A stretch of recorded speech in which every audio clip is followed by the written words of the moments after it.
Mi madre era una niña de mirada viva, inteligente desde siempre. No hubo en su infancia un solo momento en el que no mostrara esa chispa para anunciar el futuro de alguien especial. Aprendió todo con rapidez, como si la vida le urgiera prepararse. Su madre le enseñó desde muy pequeña a cocinar, tejer, bordar, planchar y lavar. Todas esas tareas que en ese tiempo eran consideradas esenciales para una buena mujer. Y ella, con manos delicadas y corazón obediente, cumplía con todo.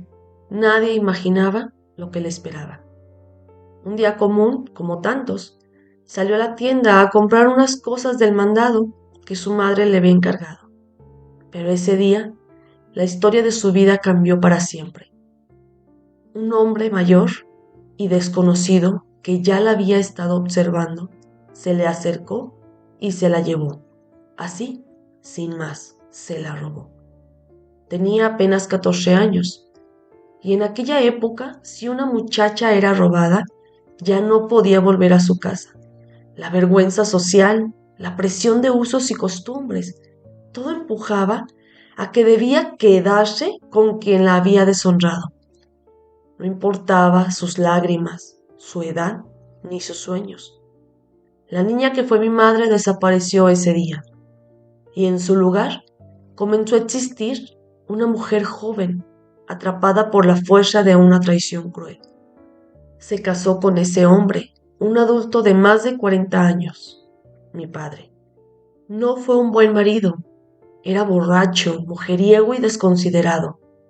No cuidaba de ella, ni de sí mismo, pero ahí estaba mi madre, haciendo lo único que sabía hacer, resistir. En ese contexto nacimos nosotros, sus hijos. Éramos tres. La familia por fuera parecía normal. Mi padre trabajaba en la curtiduría y traía algo de dinero a casa. Mi madre se encargaba de todo lo demás. La crianza, la limpieza, el orden, los detalles invisibles que sostenían el mundo. Nunca nos dejó de amar, nunca dejó de protegernos. Aunque su vida no tenía dulzura, ella la inventaba para nosotros. Pasaron años, años de esfuerzo, de noches largas, de silencios contenidos, hasta que la vida, una vez más, le dio otro golpe feroz. Un accidente fatal en el trabajo cambió todo. Una máquina de prensado atrapó a mi padre en un descuido y lo mató. Fue una muerte dramática, inesperada. Mi madre, al enterarse, lloró desconsolada. Aunque él la había tratado con dureza, eran muchos años compartidos. Lo quiso a su manera, porque amar para ella también era un acto de costumbre, de lealtad silenciosa. Pero el duelo no vino solo. Trajo consigo una nueva y aterradora etapa. Quedamos desamparados. Mi madre, que nunca había trabajado fuera del hogar, se encontró con deudas de renta, una casa que no era nuestra, 3 hijos a los que alimentar. La dueña de la casa, al ver que no podíamos pagar, nos echó a la calle como quien corre a un animal. No tuvo ninguna consideración con nosotros. Salimos con lo opuesto, sin rumbo, durmiendo donde nos alcanzara la noche. Pero mi madre no se detuvo. Comenzó a trabajar ayudando a barrer casas, lavar ropa, limpiar cocinas, lo que fuera, no importaba. Un día conoció a una señora adinerada que, al ver su desempeño, le ofreció empleo en su casa. Solo vivía ella y su esposo, y no solo le dieron trabajo, nos dieron también un pequeño cuarto de servicio donde pudimos dormir bajo un techo seguros. Fue como un respiro después de tanto ahogo. Mi madre, aún joven, empezó a vivir algo que nunca antes había tenido: cuidado. La señora le enseñó a vestir bien, a peinarse bonito, a maquillarse con delicadeza. Mi madre por primera vez se miró al espejo y se reconoció como mujer. no solo madre o ama de casa. Era bella, era elegante, era diferente. Nosotros, sus hijos, también comenzamos a respirar distinto, a sentirnos seguros. Los señores eran buenos, no tenían hijos y nos querían como propios. Sentimos que tal vez la suerte estaba empezando a girar a nuestro favor. Pero el destino, una vez más, tenía otros planes para nosotros. La felicidad comenzaba a asomarse tímida, como una flor que brota entre las ruinas. Estábamos viviendo en casa de aquella señora adinerada y su esposo, quienes nos habían abierto las puertas sin pedir nada a cambio.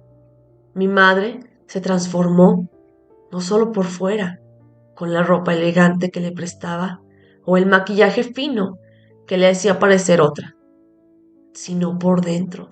Por primera vez en mucho tiempo se permitía soñar. Se le iluminaban aquellos ojitos al hablar del futuro. Sonreía sin miedo. Y entonces sucedió lo inevitable. Una tarde, hablando con inocencia y confianza de esa que le tienes a las personas más cercanas, mi madre le contó a su comadre los planes que teníamos. La señora que nos daba trabajo y un hogar quería llevarnos con ellos a Estados Unidos.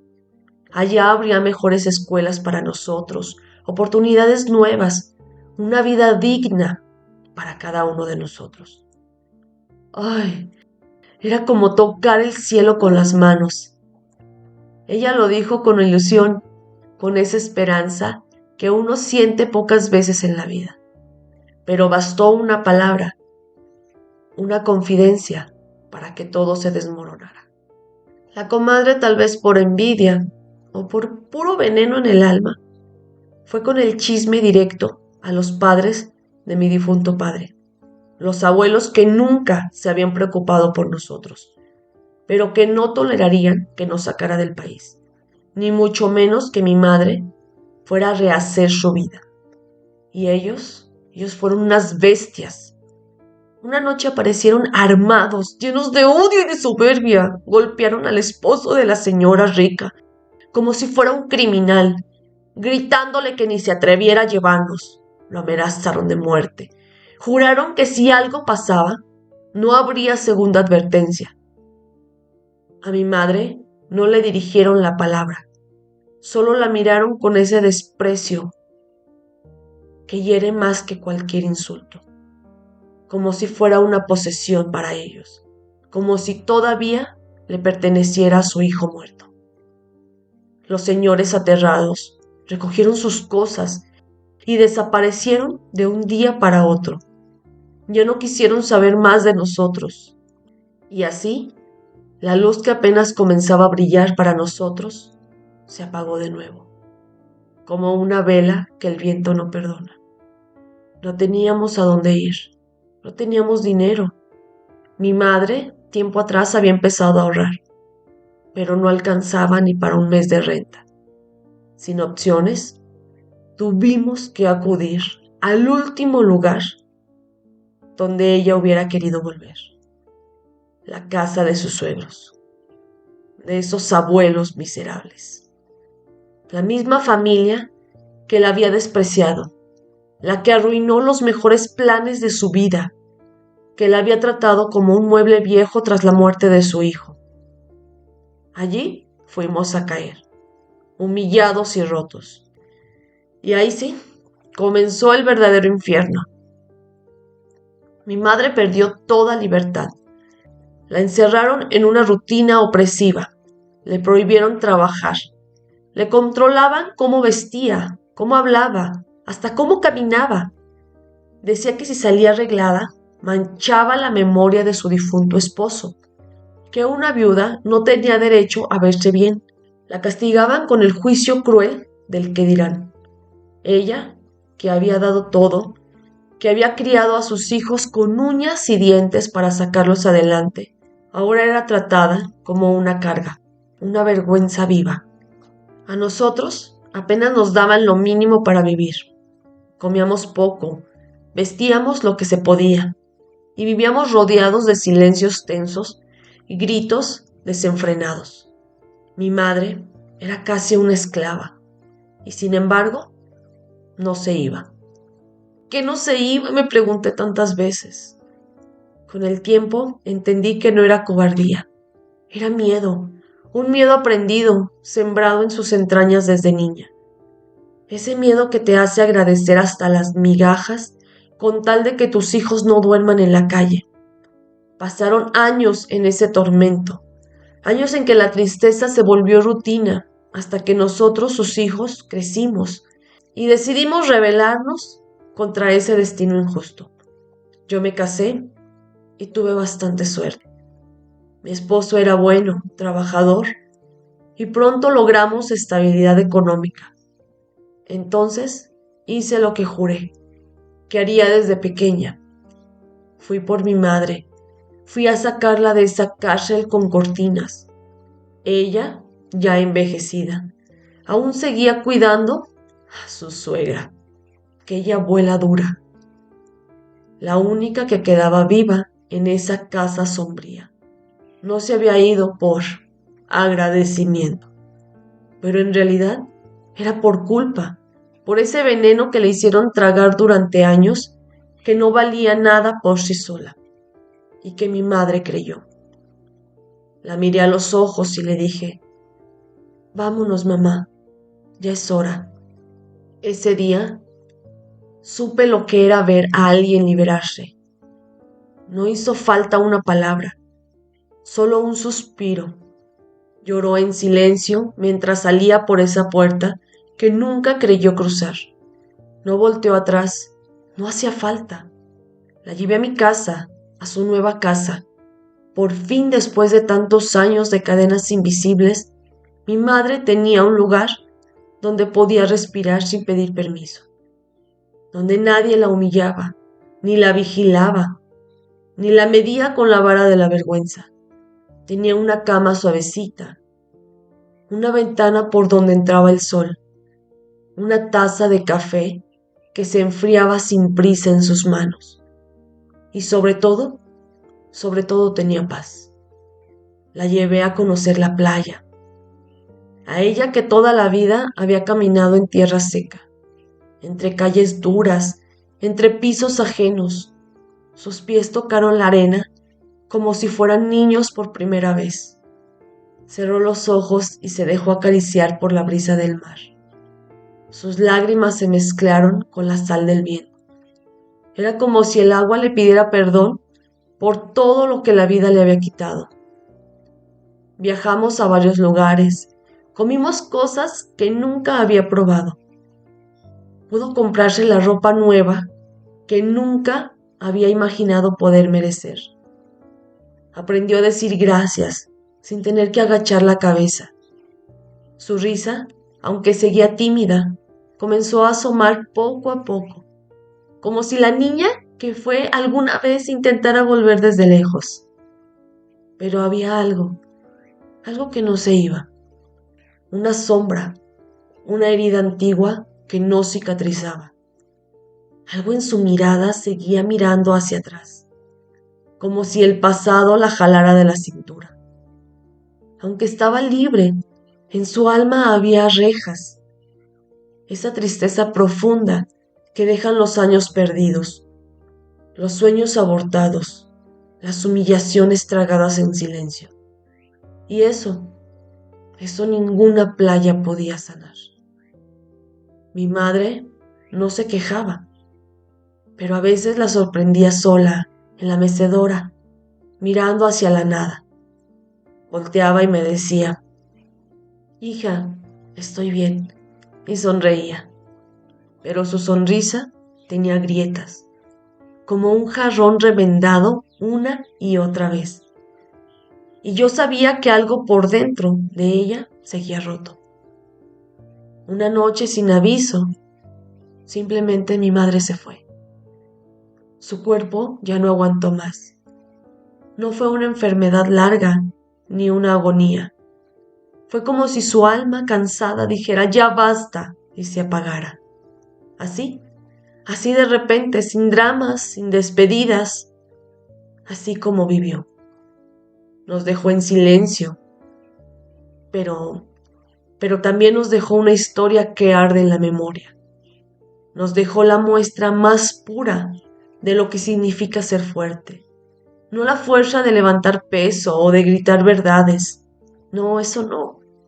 Sino esa fuerza silenciosa, la que lava platos con lágrimas en los ojos, la que duerme en el suelo con los hijos pegados al pecho, la que sonríe para no preocupar a nadie, la que no se rinde, aunque el mundo le grite que no vale nada. Mi madre fue de esas mujeres que cargaron con todo y aún así seguían de pie. Su vida fue una lucha constante contra lo impuesto, contra la injusticia, contra el olvido. Fue madre, fue esclava, fue niña robada, fue mujer oprimida y también fue luz. Aunque haya sido por poco tiempo, me consuela saber que en sus últimos años pudo saborear la libertad, que su risa volvió a sonar, que sus manos dejaron de sangrar, que por fin alguien la llamó valiosa sin pedirle nada a cambio. Y aunque su historia terminó, su enseñanza quedó tatuada en mi alma. Este relato no es solo la historia de mi madre, es la historia de muchas mujeres silenciadas, invisibles, olvidadas por un sistema que las quebró desde niñas. Es la historia de la mujer que fue obligada a madurar antes de tiempo, que no tuvo derecho a elegir, que fue robada de sí misma y aún así decidió amar, cuidar y resistir. Hoy al recordarla, siento un llamado profundo a no callar, a no permitir que el dolor se normalice, a levantar la voz por todas esas madres que lo dieron todo y a las que el mundo nunca les devolvió nada, a mirar a nuestras abuelas, tías, vecinas y ver en ellas a las sobrevivientes que son, que su vida no haya sido en vano, que su silencio nos empuje a hablar, que su sacrificio nos inspire a construir un mundo donde ninguna niña tenga que dejar sus sueños colgados detrás de la puerta. Porque si su generación fue forzada a callar, la nuestra tiene la misión de gritar, por ella, por todas, por nosotras.